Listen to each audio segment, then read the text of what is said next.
ऋतिक और दीपिका की film fighter का ट्रेलर रिलीज हो चुका है।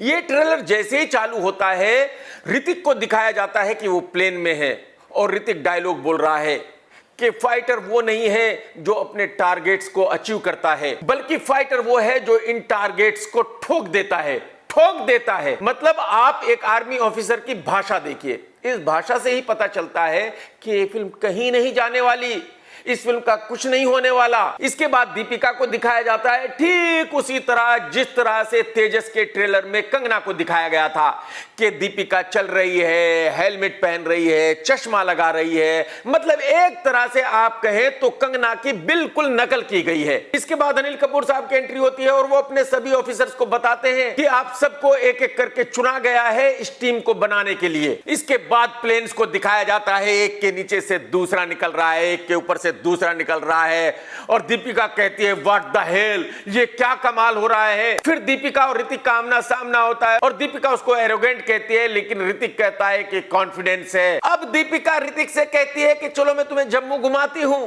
ऋतिक कहता है कि क्यों, वहां तुम्हारा एक्स था।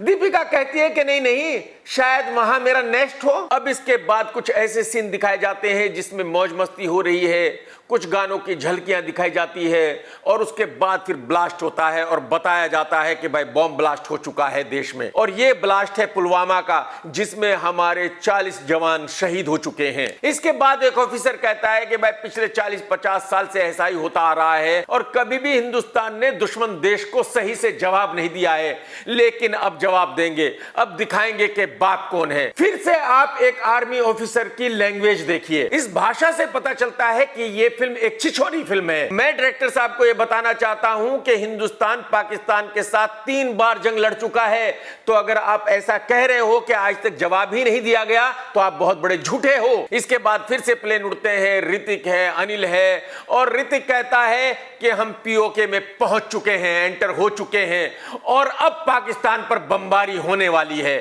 मेरी समझ में ये नहीं आता कि भाई हर फिल्म में पाकिस्तान पर ही बमबारी होती है, कभी चाइना पर भी बमबारी कर लिया करो। भाई चाइना से भी हमारा उतना ही झगड़ा है जितना पाकिस्तान से है, तो हर फिल्म में पाकिस्तान पर ही बमबारी क्यों करनी है?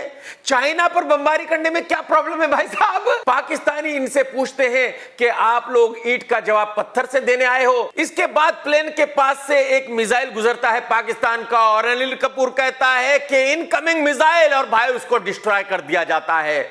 और अब ऋतिक उनको जवाब देता है कि धोखे का जवाब बदले से देने आए हैं। और बस इसके बाद जंग शुरू हो जाती है, प्लेन उड़ रहे हैं, बमबारी हो रही है, हमारे जो ऑफिसर्स हैं ऋतिक वगैरह वो पीओके में उतर जाते हैं और भाई वहां हैंड टू हैंड लड़ाई चालू हो जाती है। भाई साहब पूरे पाकिस्तान को तबाह कर देते हैं। अब मैं बॉलीवुड वालों से सिर्फ इतना जानना चाहता हूं कि भाई जब हर दूसरी तीसरी फिल्म में 2-3 ऑफिसर्स जाते हैं और पूरे पाकिस्तान को खत्म करके आ जाते हैं, तो फिर हिंदुस्तान को लाखों की फौज रखने की जरूरत क्या है? इतने हथियार खरीदने की जरूरत क्या है? अरे भाई साहब हर साल डिफेंस पे इतना पैसा खर्च करने की क्या जरूरत है? हर 6 महीने के बाद ऋतिक, विद्युत इनको भेज दिया करो पाकिस्तान और बर्बाद कर दिया करो, बात खत्म हो गई ना यार। और एक बात मुझे ये भी बता दो कि जब अब तक आप पाकिस्तान को 10 बार खत्म कर चुके हो, बर्बाद कर चुके हो, तो फिर हर नई फिल्म में पाकिस्तान कैसे वापस आ जाता है? भाई कहने का मतलब यह है कि ये ट्रेलर देखकर मैं ये कह सकता हूं कि ये फिल्म उरी 2 है।